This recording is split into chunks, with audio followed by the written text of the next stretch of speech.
New Mind, New Me from Bishop David G. Evans. I want to be loved. Why do I take the person that loves me and kick them to the curb? I want to be wealthy, but I spend all my money. You were created and given a slave, a doulos, a servant called your mind. Your mind is out of order when it questions your command. If you are ready for true transformation, Bishop David G. Evans would like to bless you with the New Mind, New Me 4-message DVD set. Order today, and you will also receive Bishop Evans' national best-selling book, Healed Without Scars, as well as the Healed Without Scars music CD. My mind's going where I tell it to go. It'll never go back.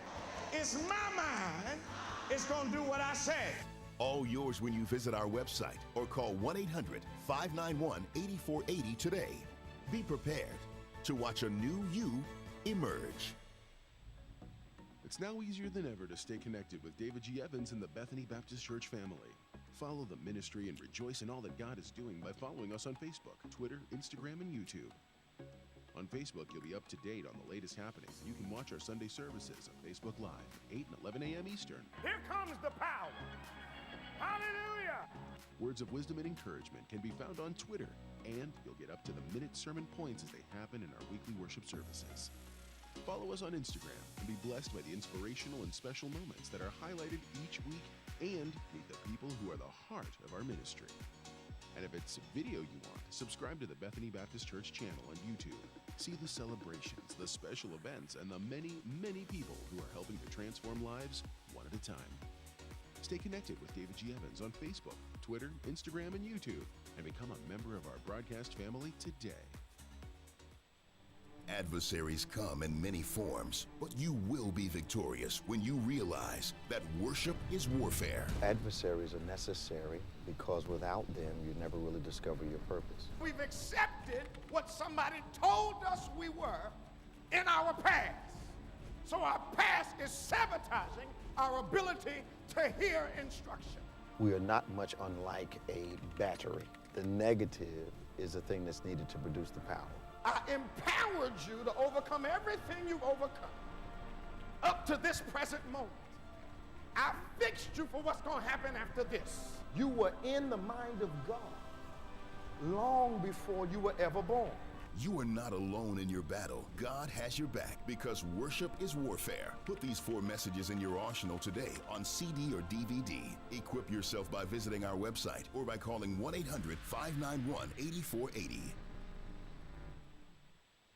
Isn't it time to stop reliving your past hurts and move on to a bright and hopeful future? I have a right to be upset, but I don't have a right to be wounded for the rest of my life.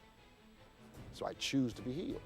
Get rid of the bitter poison that unforgiveness administers to the soul with Bishop David G. Evans. Forgive again, live again. It's a liberating experience, and being able to forgive someone and forgiving yourself. It's liberating. Forgiveness will deliver me in 3 dimensions. From what happened, from who it happened with, from when it happened. Because sometimes you'll get free from the what, but the who will still have you bound. This highly sought-after 4-part message of healing can be yours on CD or DVD. Act now, and we'll include Bishop's book, Healed Without Scars, with your order absolutely free. All yours when you visit our website or call 1-800-591-8480 today. Allow God's living waters to wash over you and refresh your soul. You've been praying for yourself when the answer is in praying for other people. While I'm praying for California, God shows up in my house. As kingdom people, with the king in us and us being sovereign ground, we're not governed by the laws of this land, but we're governed by the laws of heaven. He's talking about you. Going to draw water from the wells of salvation. Where's the well? In you. If we want to release the water, watch this, we don't have to pray for it to come. Where we are now, we pray for it to be released. Release deliverance and transformation in every area of your life through God's living waters. This revitalizing 3-message series can be yours on CD or DVD when you visit our website or call 1-800-591-8480 today. Position yourself to receive from God with Bishop David G. Evans teaching When Men Pray. Have there been times when you have asked someone to pray for you and the prayer has not been answered? Because instead of praying for yourself, you waited until someone else that you thought had more power would pray for you. Prayer is something that you resort to immediately and not as a last resort. You need to learn how to pray preemptively. You need how to pray ahead of time. Don't always be praying in response. Pray proactively. Pray before it happens. Lord, cover my child. Lord, bless my day. Develop your relationship with God with this dynamic teaching on CD or DVD when you write to us. Visit our website or call 1-800-591-8480.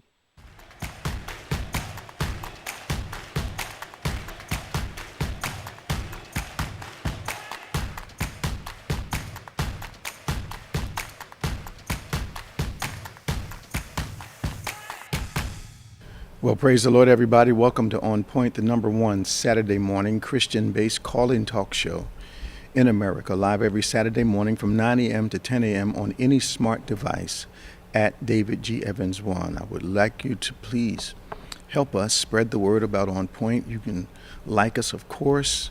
Very important that you do that. Subscribe to us, of course, extremely important.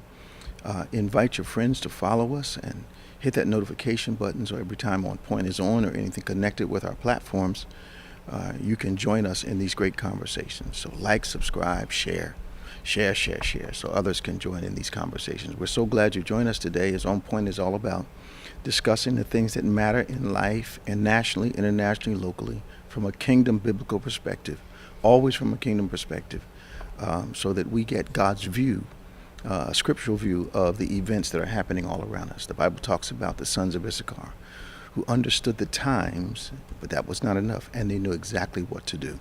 So we hope with On Point that we're helping you not only understand the times, but know what to do biblically in the situation, in the culture that we live, the season that we find ourselves.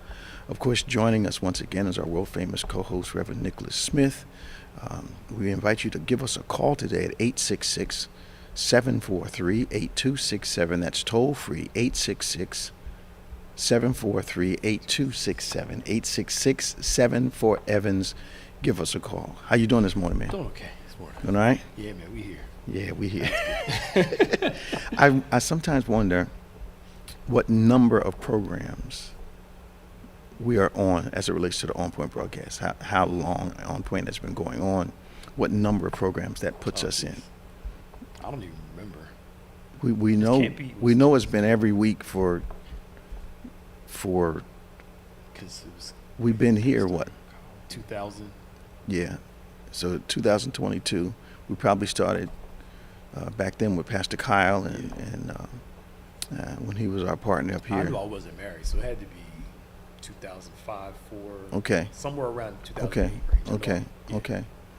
And we've been on every week since then. Yeah. It's amazing. Almost 20 years. Yeah. Wow. Yeah. I thought about that. Yeah. Yeah, man. So we that's 100 episodes. That's 20 times episode and 52. We got some episodes here. Yeah. Yeah. Very rarely have we had to put tape in. Right. Extremely 20 years times 52 times a year. That should give us somewhere around 1,040 episodes. If it's 20 years, yeah. Yeah, it is. Years. It is. Yeah. Over 1,000 episodes, 1,000 broadcasts of On Point.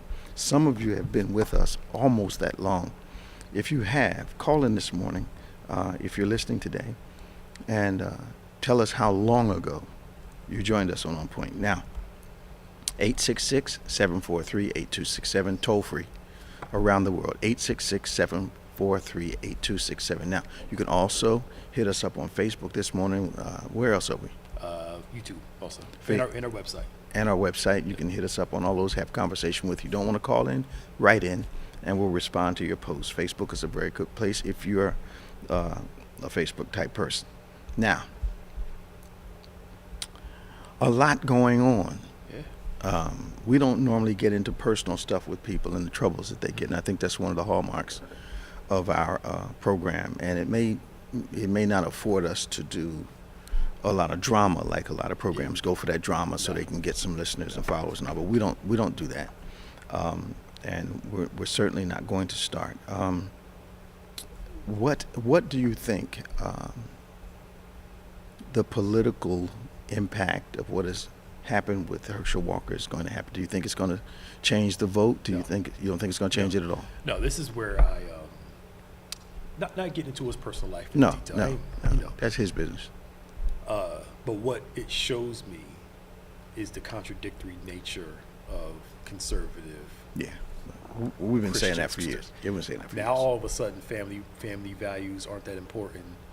But one lady came out and said, what it's really about is power. Okay. Being in position, okay. Congress, president, okay. to make rules. Okay. So now it's who cares what your personal life is like, as long as you're going to implement these policies. As long as you do what I tell you to do, we're cool. Then we're all right with you. Because anybody with sense would know. Let's take the personal stuff aside. Mm-hmm. Just from what Herschel Walker talks about, mm-hmm. you know he's not ready to lead. Something's wrong with him. Yeah. You know, and when you compare him to Warnock, it's like chalk and cheese, man. Yeah. You know, and I would hope that we would want the most capable person in office. But as we know, even in corporate life and in life, the most capable person is not always the one that occupies the position. Absolutely. I mean, so they're running through all the gamut. This was before, it was his past, he's a different person now. But that wouldn't have mattered. And then yesterday some more stuff came out that there was another suggestion for an abortion, and his son is really going off, and his son, as hard and as masculine as his son, as Herschel is, the son seems to be the total opposite. Yes. The other side opposite. Yeah. But you have these Christian Republicans praying for Herschel Walker, saying that it's God's will for him to be in office. No. So he can stop these abortions and bring stuff in line. But what he is, and let's call it what it is another token. Okay. To put up. Okay. You know. Yeah. I don't. And what offended me about the whole thing was one of the, not him, because that's another subject, but one of the people supporting him said he made a mistake. Yeah. You make mistakes with erasers and pencils. Right. You make mistake and you delete them on your computer. Mm-hmm. Aborting a child is not a mistake. Right. Yeah. She relegated it to a mistake. Now, if it was somebody else liberal, it wouldn't be a mistake. No, their hair would be on fire. Murderer and all that stuff. Hair would be on fire. And then he lied and said that he didn't pay for the stuff, but they got track records of him paying for it. But that's okay too with people that are supporting him. Yeah. But if I had to choose between just on visible capability, articulated intelligence, rationality, logic, there's no comparison between Walker and Warnock. None at all. If your own family's not going to vote for you, you know something ain't right. I'm just saying. That's like you start a church and nobody from your family comes. I get a few of them. That's a problem. That's a problem. Nobody. Yeah, that's a problem. Like your mom don't come. Right. Nobody. Come on. Like. So tell me, let's shift off Herschel for a minute, and you all can call in. You know, you can call in and comment, and you know, we try to be as gracious and merciful to everyone.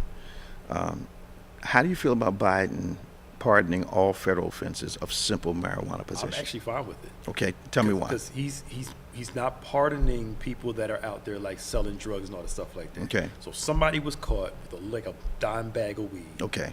Recreational. Okay. And they were arrested for it. Okay. For federal. This is not state.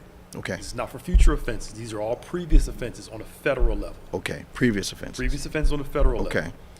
Okay. The reason why I'm okay with it is because we've been locking people up for more years than they should. Sure. Just for some weed. Sure. Number one. Number two, when you have politicians and corporations making billions of dollars off marijuana, and you're locking up all these black and brown people. And now, mind you, white people do drugs just as much as black people do. Yes, if not more. If not more. Yeah. Why are they should? How are you going to sit there and say it's legal to sell it this way, and then lock all these people up? It just doesn't. But then there's a continuity that you're introducing, because you were saying that the reason you're okay with it is because it was past stuff, but you brought a future comparison into it with people selling it now. Well, that's what I'm saying. The pardon is not for people that have, like, say they got arrested today, Mm-hmm. and you're gonna get convicted in the future. Mhm. So, Now, what kind of time did those people get for simple possession? let me see. Simple possession. We've got Tom from Fort Lauderdale on the line. You can give us a call as our resident statistician is looking up the answer to my question. Tom from Fort Lauderdale is on. There's room for others to call. You can give us a call right now as the lines are starting to light up. A Class A misdemeanor carries about a year in jail or a Okay. fine up to $1,000 on your first charge. Okay. So that's why I think they're keeping it. To me, this is a good baseline because it's simple possession. It's not like But the action would imply that there are people in jail for more than a year. well, that's let me see. That's what the action would imply. There's some folk are serving time. Yeah, well, that's what I'm saying. They're Yeah. keeping it simple. So, but see, it's I hate to use the phrase "smoke and mirrors." Okay. I think it's good, but he's also not going to toe the line of letting some big drug dealer out that's been Okay. selling drugs for. Okay. It's Okay. a simple possession. Yeah. You got Recreational caught, use. You got caught, bang. Okay. Versus letting out, a known But drug dealer. I'm wondering if the sentences has been equitable.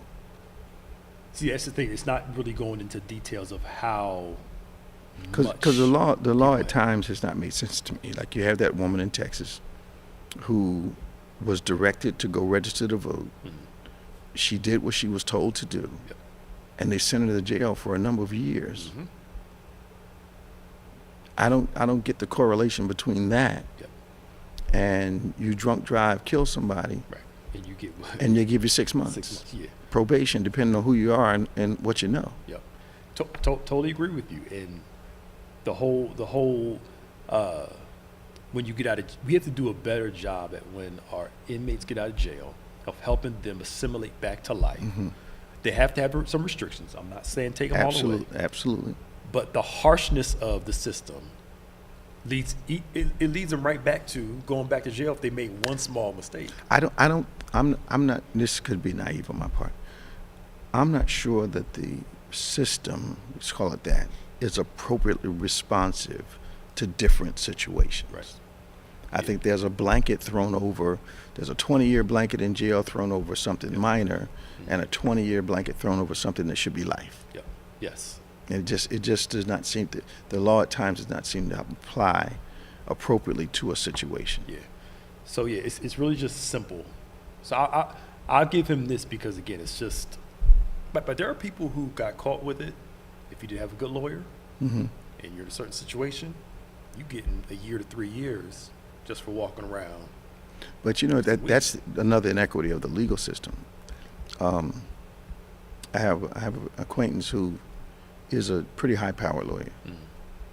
and his standard statement is, if you don't have any money, you don't have a legal problem. You don't have a problem. It's going to go against you. Mm-hmm.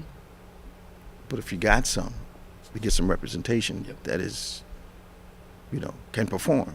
Mm-hmm. There's a lot of things that can be done. Look, we've seen people get off of murder, Mm-hmm. other insane stuff Yeah. because of good legal representation. Yeah. Let's go to Tom. Morning, Tom. How you doing? Hey, Tom. Can't get him yet. What's going on with this thing today? Oh, boy. We're having a little trouble with our board here this morning. Neither one's working. I don't know. It looks a little weird today. Do we have a screener upstairs? Hello? Yeah, Phil's upstairs, yeah. Okay, so we're not getting, Phil, we need your help.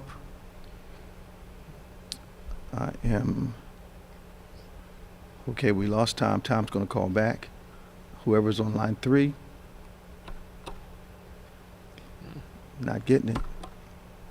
Good morning. Good morning. Okay. So,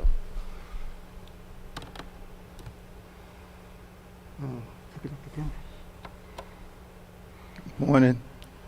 no. Okay. We got an issue. Okay, let's keep talking. Yeah. Well, you guys hold on. We're getting it fixed. Yep.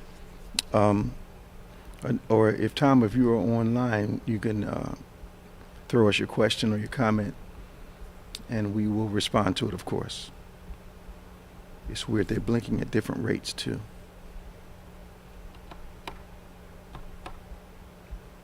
That's really strange. So anyway,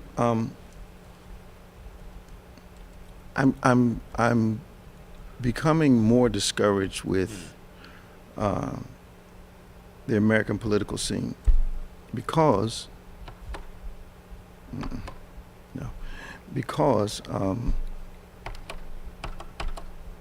the board's not working at all. So the Republicans now want to block a bill that requires disclosure of big donors. That is, to me, that just stinks. Mm-hmm. It's so obvious a dodge, not just for money for political campaigns, but money to enrich themselves. Yes. That they do not want disclosed. Yes. That's what this is really It's all really about. it. Keep your donors dark, so nobody knows how you getting your money, where you getting your money. But so the whole system. So Yeah. when it came out with Sarah Palin, Yes.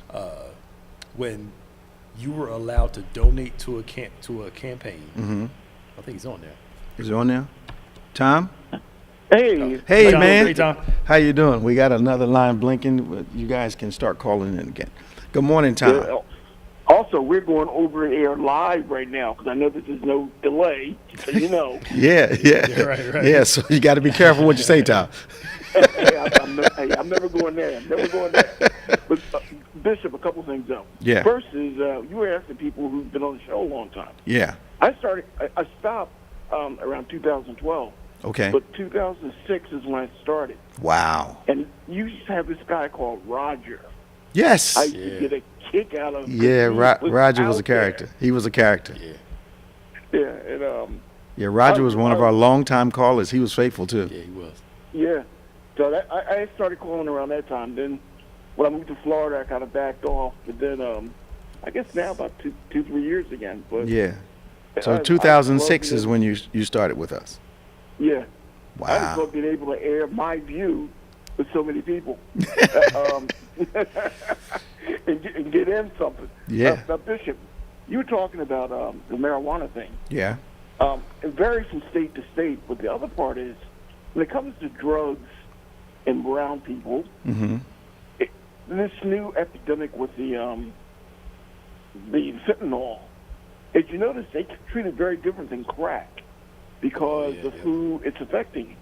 I think the same thing with marijuana in the past, which, people, I understand people selling to get busted, but people who are only smoking doing real time does not make any sense, I don't think. And I'm glad the president did what he did. Take me back to the fentanyl piece. Flesh that out a little bit.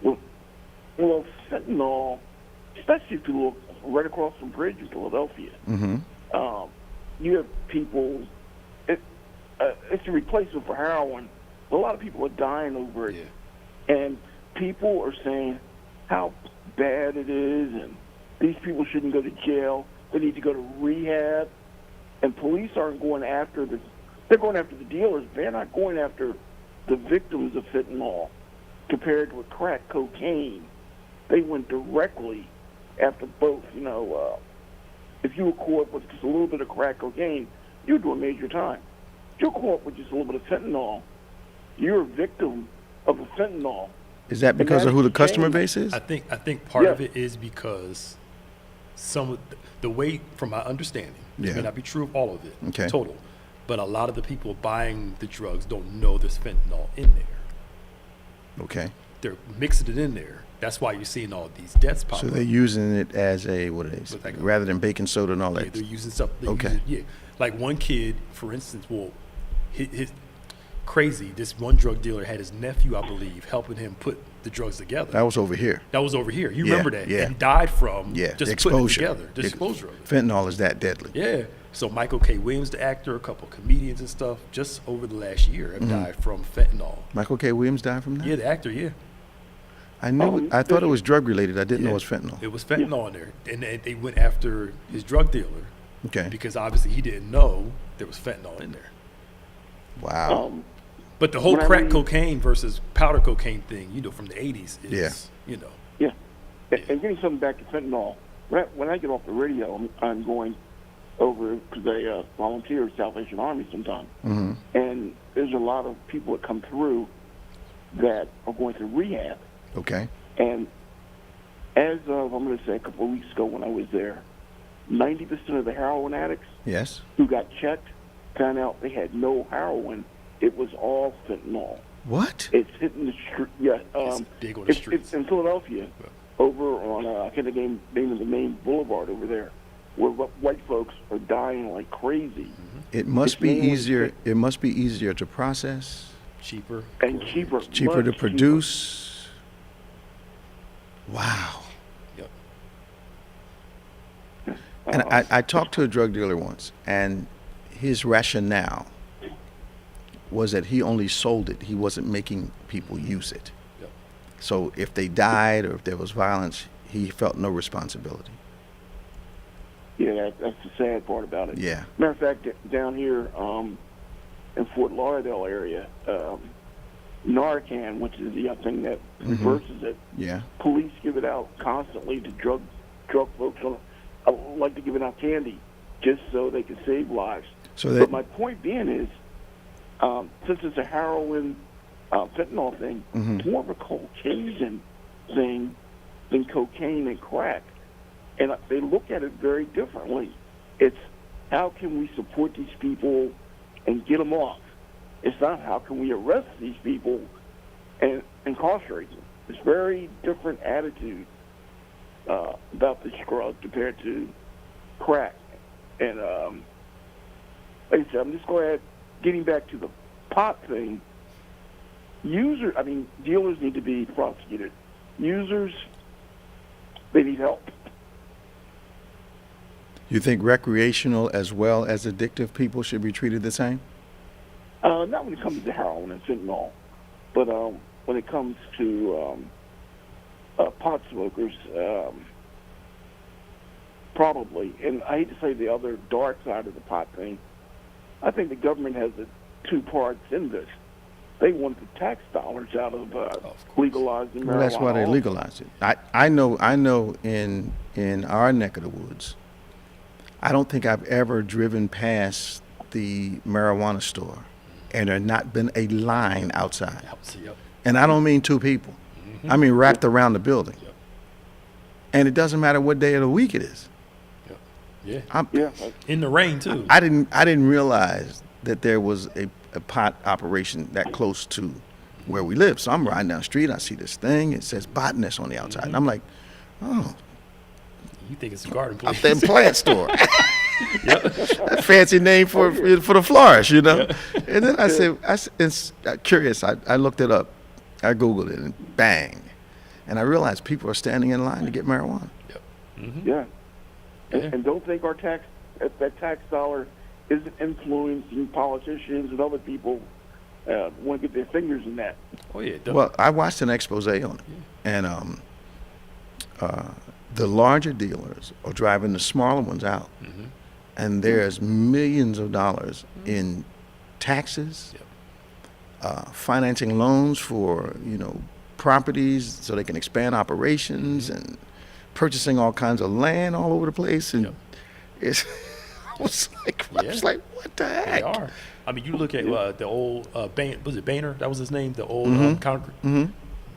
Weed was bad when he was in Congress. Yeah. As soon as he retired from the Weed became Congress, good. He's a part owner of a company making major money. It was Boehner because he was the guy during Obama years. Yeah, he was the guy who said we're not going to prove anything. Making buku money. And it was bad when he was in office. It was bad when he was in office. It was bad then. Yeah. Bishop, one more thing I can Okay. share. Last night I saw this thing with ex-President Trump. And what he said was really interesting. He said Herschel Walker, what this scam or whatever, said 20 years ago he wouldn't be able to make it. 10 years ago, maybe it would have been a problem. Because just by looking at the stuff I've been through, if he handles it right, he'll make it. Otherwise, what Trump is saying is that the way politics are now, and you take his view on it, you can get over the craziness. And when you hear the interview was the lady who just wrote this new book, and she had tapes of him talking. He sounded pretty normal. The way he made the comments like, 20 years ago it would have been a problem. 10 years ago, maybe. But now, we can, with the way things are set up, we can get through this. So there's a distinct weakening of ethics, and really you don't have to do what your platform says you stand for. Yeah. Because this pro-life, but I'm responsible for 2 or 3 abortions. That's a huge swing. That is a big swing. Yeah. Okay. Thank you, Tom. Hey, take care. You have a good day now. Talk to you soon. Hey, another 20 years, Bishop. Yeah, man. Got it. All right. Let's go to Danny, and then we're going to Scott. Oh boy. Danny? Good morning. Hey, Bishop. man. How you doing? Pastor Nick. How you doing, sir? Everyone doing? Good to hear from you, man. Tell us how things are going in Florida, how you and sis are making out, what's happening in your area. Give us that on the ground report. Okay, I'll give you actually what's happening, and I thank you all for your prayers. I think the last time we spoke, you said we'll be praying for you. Absolutely. And thank you for praying. Absolutely. And what have you. And first of all, I want to just say, question that you asked is, how long have you been a listener or participating with OnPointe? And I just want to say I was a long-time listener, but I never called in. Okay. One day one Saturday I decided to go ahead and give you a call. And just so happened that when the subject you were talking about, it was leading up to Veterans Day. Okay. And then I was so astonished how well you knew veterans and how you could speak and get more or less a veteran to open up. Sure. And for my era, it's very difficult for us to talk. Okay. Very difficult. And I guess it leads to the fact that we knew that we were not appreciated. The things that we did, there was no appreciation at all. So then I said, I have to go and see you because you made an announcement that you would be coming to Central Florida. I said, no matter what, and I spoke to my wife, and she said, okay, I'm going with you. And we went up, and I know it was the Lord that was with us because that particular day, I got on the elevator, and something I had left in my hotel room. And when I went upstairs to get it, first of all, in the lobby, we saw a young man, and that happened to be Gary. Okay. All right, and we just did a cordial nod of head and what have you. But when I got back on it, went upstairs to get what I left, which was my Bible, and I came back on. Who was on the elevator? And from that time, I was just we were amazed how friendly you were, how welcoming you were to us. I mean, you were real, not like most of the other people that we meet that are in your position. I appreciate that. Not standoffish or what have you, but just the way you open up and the way that you were able to get me and help me with my particular situation, being a veteran, being not appreciated and what have you, to make it. And I really appreciate that. I just want to thank you for that. So how many years have you been listening and calling? I was trying to calculate and see. It's been so long, I've lost track of how long. And in fact, every Saturday, if I don't do it, it's like part of my life. Okay. I have to go ahead. I know it's been at least as long as I've been coming to Bishop Sharona's church. Yes. And that's got to be 18 years at least, 16 years at least. At least that much. At least. So we know you're in that 18-year range, listening and calling. So that's incredible. Pastor Nick, when we finally started traveling together, he would, he and I would go together and we walk through the airports and walk through the convention centers and stuff together. And he used to get a big kick out of me stopping every 6 feet to say hello to somebody. not in Kansas anymore. Like, oh, what do you think, man? And one time we were in Florida, I think, and he said, "Man, just give me your coat. Just give him your coat, man." But I remember one instance. We were in Orlando, and we didn't know a guy had been following us around for like 2 days. Yep. And the guy finally approached us after about 2 days, 2.5 days of following us around. And he said, "I owe you an apology." I said, "What is that? Why? Do I know you?" He says, "No, you don't know me. I used to watch you on TV and I stopped." I said, "Why?" He said, "Because I all of a sudden just didn't like it anymore." I said, "Okay, so what do you want to talk to me about now?" I'm paraphrasing, of course, because it's been a while. And he said, "Well, I've been following you guys for 2 days." He says, "And you talk to everybody. You take pictures with everybody. You take time. It doesn't matter whether they're famous or not." And Pastor Nick's standing there looking, because Pastor Nick's on guard now because the guy says he's been followed for 2 days. Come on, man. I'm like, I felt the hair go up on the back of his neck, man. He's like, "Okay, I got to get ready to fight here." But that's what the man said to us. But it was amazing to me was how he changed his opinion about us and had never talked to us. Right. You know. I was like, there's a story in the Bible that says that they sent out spies to view Jesus and had to come back with a report. They wanted to know what the report is, and then their report was, "I've never seen a man that can speak the way that man speaks." They thought they were going to bring back a bad report, but they brought back a good report. And I have nothing but the best. But the thing I wanted to talk with you about, Bishop, is that you have a saying that it depends on who does what, who determines what. Right. Who it is determine what happens. We had a disaster here in Florida, and what amazed me is that they let them get away with it. We had a senseless loss of life. A senseless loss of property. 2 weeks ago. Where? Here in Florida. We had a storm to come through. Right. And those that know me well, and it will be March. And I always will tell you, well, I'm getting ready for hurricane season. I know a hurricane is coming. So let me go ahead and get ready now. Why would I wait, being the governor, 1 day before it hits? Wow. To tell people to evacuate from islands. They don't have a bridge. They have to get on a boat in order to evacuate. The second question, why would I allow them to go ahead and have trailers? On the east coast of Florida, especially where we live, trailers are outlawed. You can't have a trailer. You can't get a brand new trailer. You can get one that's grandfathered in. But as far as you putting a trailer and then more or less put it on a beach, they won't let you do it. It's illegal. Can't do it. Like I was explaining to you before, they have what they call the Miami-Dade law, a building code. You can't build a building, put a roof on a building, if you don't have it strapped down. You got to have it. How did they allow these people to build these buildings on the beach without being strapped down, then made out of wood, not wood bricks? And we are so amazed, and then they act like, well, we gave them a 1 day warning.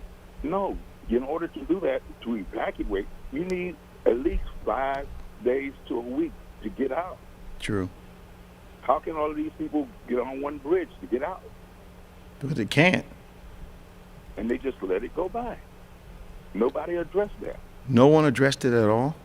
No one addressed it. They said, well, we gave them 1 day notice. That was it. And then if you have to evacuate, if they're not going to the door and say, get out, you got to go. That's the way it is here in South Florida. You got to go. Get off the beach. Get out of there. But if what they're saying, well, they decided to stay. That's okay. When did that become a law? I don't know. Wow. And then to build on stilts, you in the middle of the bay, you put your house on stilts. The Bible even tells you, don't build on sand. Go to the solid rock. Oh my goodness. So you guys, your home came through everything okay? We came through. We made it through good this time. The last storm we had, we lost our roof. Okay. Literally lost the roof? Well, portions of it came off because what happens in a hurricane, everyone thinks that it's the hurricane itself, but the hurricanes, they spew or they develop tornadoes. Okay. We could actually see the tornado coming. And my wife, she's saying, oh, somebody's outside throwing plates. I said, honey, those are not plates. That's the tile off the roof.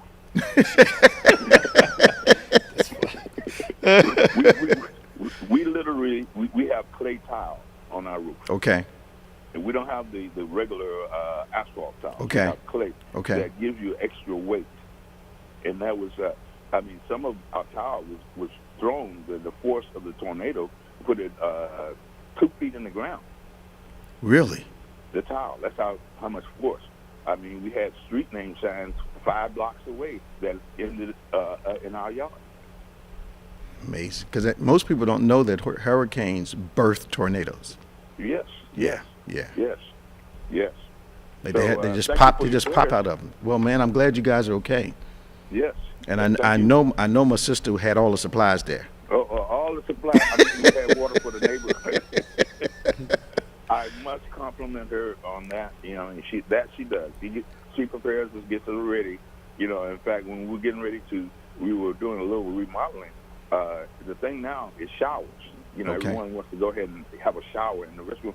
I had to decide whether or not I wanted a bathtub or not because of the fact I could put water into a bathtub. That's right. And use it.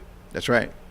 A shower, I can't. So that was my decision there, with the tub. So different things like that. So we were prepared for everything. But I didn't know until yesterday we were working on a project from one of the kids in school. Me and Raina were working on her social studies project. I didn't know that the Everglades provides water to over 8 million Floridians. That's it. I didn't know that. Yes. Amazing. That's our water supply. So the Everglades is your water supply? Yeah, because what's happening is in the metropolitan areas, they have contaminated groundwater. Okay. So our main source is that that's why it's so Lake Okeechobee is so precious to us, and we want to keep them away from it. And it's a big fight about that. Is that with the sugar industry, planting and farming and what have you, they want to go ahead with their fertilizers and contaminate everything. Yeah, well, we learned about Okeechobee yesterday, and what's threatened is that is just what you said, salt water and pollutants from industry. Right. And they're trying to find a way to keep that from invading the Okeechobee swamp. But the Everglades is responsible for a lot of water, and I didn't know that until yesterday. And I guess our listeners may not have known it either. So now you know about the Everglades and St. John's River. Now, St. John's doesn't supply you all with water, does it? Well, it's a natural flow. It starts all the way up in Jacksonville. You know a lot of this. Doc, this fourth grade social studies, Doc. Yeah, it starts up in Jacksonville and flows all the way down to the end of Florida with the Everglades. Everglades is it's a river of grass, and it actually goes into the swamp where the water actually moves all the way to the tip of Florida. Yeah, man, we got to go. Okay. Thanks for the social studies lesson this morning. No, thank you, Bishop. Appreciate it. Tell my sis I said hey. Will do. Bye-bye. We're going to Scott in Vineland. Vineland Scott, good morning. Bishop Evans, Pastor Nick, what's going on? Hey, man. Thanks for calling On Point. No problem. I've been trying to call. I had the wrong number. I had the wrong number, but I'm glad I was able to get in contact with you guys. Yeah. The Herschel Walker thing, if I may, I think it's more than just him being a Uncle Tom. Like you said, I think it's really something wrong with him. Just, I don't know if it's maybe to pull African Americans in, but how he's going about it. But my whole thing is I think it's really something wrong with him, not to make fun of him, but I think it's more than just being an Uncle Tom. How do you guys feel about, how he's going about and what he's saying? We didn't call him Uncle Tom. We called him a token. They call him a token. Okay. Okay, token. That was my words. Now, the token is not on his part. The token is on them presenting him like, hey, here's this black guy. we got one. Y'all follow him. Mm-hmm. And it's strategic. Yeah. And they realize that people like celebrities. Yeah. And he certainly was a celebrity, and they're like former athletes, and he certainly was that. But, because we elect actors as presidents, and we elect weightlifters as governors in this country. We elect professional wrestlers as governors in this country. So there is a celebrity. There's a desire to be connected to celebrity that's very strong, that makes people kind of ignore who they are to elect them to an office that is absolutely, and I mean a lot of times these celebrities have no qualifications for the office they're running for. None at all. Absolutely. None at all. Absolutely. And I would not, how can I say this? I know a lot of professional football players. I know a lot of them that are retired. And I know a lot of them that are suffering right now from the brutality of that game. They've got plenty of money, but they're suffering from the brutality of the game. Yes. And it absolutely affects their cognition, the way they talk, the way they process information. Some of them is mood swings. I mean, some of the guys that I'm closest to are having a real hard time with their lives now. And I wonder sometimes, and he took a lot of contact. Yes, he did. Yep. Yes, he did. And I agree with you, Bishop. Look at Junior Seau, beloved player for the San Diego Chargers, and just had everything. Just gave back to community restaurants, and he shot himself. There's a guy from the Eagles. I can't call his name right now. I know who you mean. I know who you mean. Yeah, he just bugged out, but you're absolutely right. Those concussion things are serious. You look at the guy from the Dolphins, the quarterback. He was staggering on a Sunday night game. I watched that. They should have never let him. They should have never let him play the second half. No. In the next absolutely. game, And the doctor got fired for that, and there's going to be some more coming down the pike. But that's all I have. Love you guys, and Bishop will be in contact. I'll be in contact. Talk to you, man. Take it easy now. All right, bye. Bye-bye. That was Scott from Vineland. Now, supposedly, we got Keefe on line one. Let's see how much time we have. We're doing good. Morning, Keefe. Good morning, Keefe. Hey, Bishop and Pastor Nick. How are you guys? How are you, man? Long time no hear from. How you doing? Yeah, I'm good. I'm just been busy and stuff like that and everything else. I know y'all answered my question that I posted in the comments earlier. My other question is, if we're under a Democratic-Republican war for the United States, and they're saying that, the Republicans aren't going to do nothing, or the Democrats are not going to do nothing. What can we speculate about who's going to win this, who is going to win that? But my thing is this: are we ever going to have one, let's say, a Republican president in office to change the whole landscape, or is it just going to be the same but whoever goes in office, president's office? Okay, I'm not sure I follow your question. Are you saying the overall view of politics, and this is very simplistic, so it is not complete, is that Republicans are concerned with business, historically, right, and that Democrats historically are concerned with the working people. Yeah. So that's where the major division happens. A lot of Republican politics, and this is not them exclusively, because Democrats have business interests also. A lot of Republican politics has to do with business, hiring people, and they tend to legislate laws and support conditions that support that group. Right. Democrats historically have been about middle class, working folk, poor folk, which makes up most of the population of the country.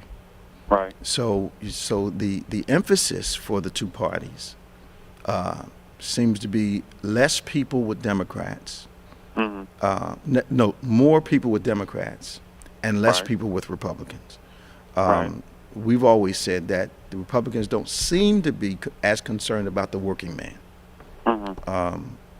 Democrats historically have seemed to be concerned with working people. But I'm not sure, unless the Republican agenda, and I've got tons of Republican friends, unless that agenda becomes more humane, they will never be able to, they'll be like Mitt Romney was. He said, I'm not going to be everybody's president. That was a very revealing statement. I'm not trying to be everybody's president. Right. My other part of the question is this. I don't know how I can say it, but my thing is, because I've followed some things on social media and stuff like that, and I was wondering. Now I understand that they have Trump under watchful eye, they have Biden under watchful eye. Mm-hmm. Do you think Trump will, despite the allegations of what he's going through, do you think he has a chance of rerunning, or do you think someone else besides him can run for president?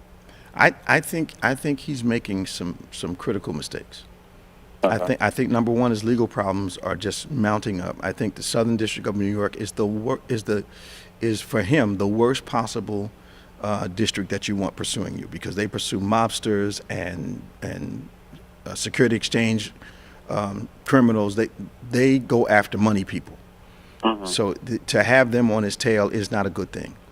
The other thing that's significant to me is that he's making some mistakes with major shot callers in his party. I don't know if you can say to McConnell what he said recently and think McConnell is not going to react on some level. I think that McConnell will give a public face like he isn't reacting, but I think he will start moving things behind, because I don't think McConnell's going to take that. Right.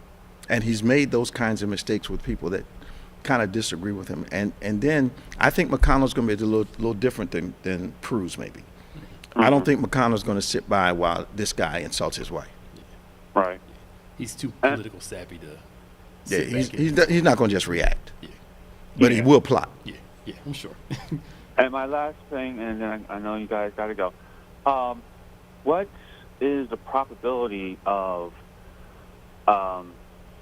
certain things in the U.S. happening? Because I figured like what? Like what, Keith? Certain things like what? All right, we're sending money everywhere else, like the Ukraine war with Russia, mm-hmm.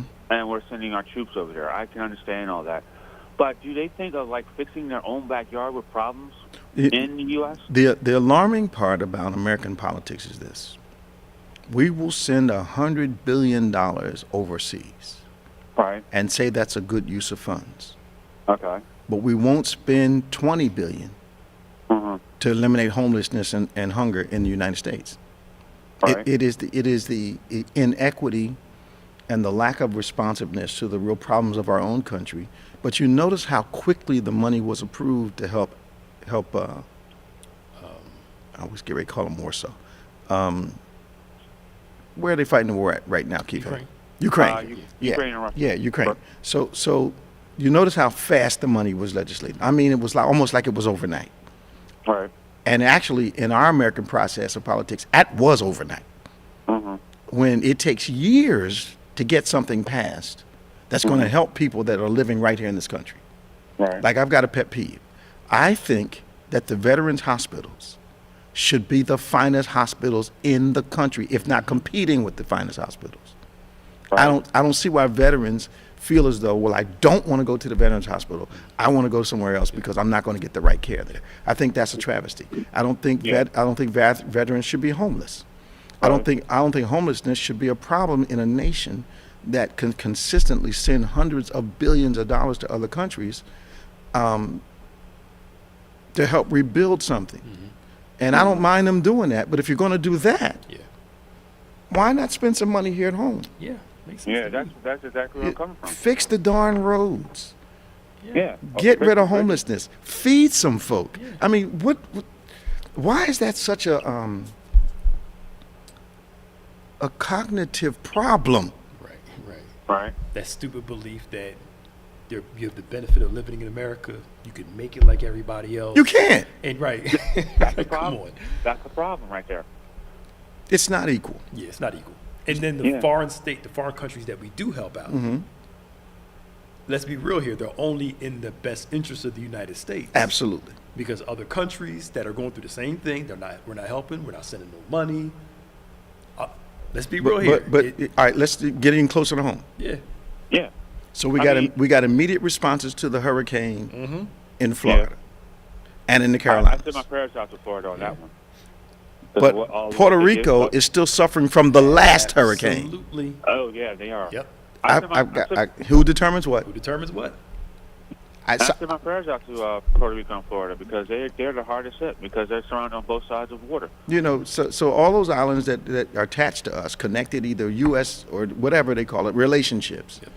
You know, we can send billions of dollars to fight a war, but we don't have billions of dollars, a couple $1 billion, to help restore people that are politically connected to us. Yep. It makes no sense. True. So we're taking care of everybody else, but we're not taking care of our own country. That doesn't make sense to me. Yeah. Yep. That is true. Yep. Take care of people outside your house, but we'll take care of people in your house. It's crazy. It's crazy, agree. but they call it a good use of funds. Kife, thank you for calling us, man.